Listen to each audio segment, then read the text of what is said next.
தீராத வினையெல்லாம் தீர்த்து வைக்கும் தெய்வம் அவள்.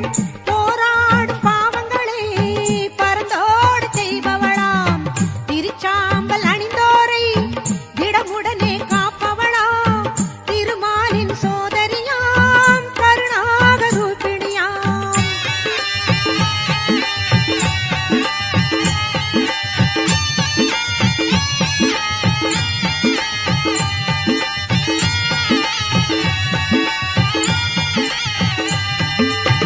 எங்கும் நிறைந்தவளாம் ஏகாந்த ரூபிணியாம். எங்கும் நிறைந்தவளாம் ஏகாந்த ரூபிணியாம். மங்களமாய் வாழ்வழிக்கும் மணிகண்டன் தாயவளாம். மங்களமாய்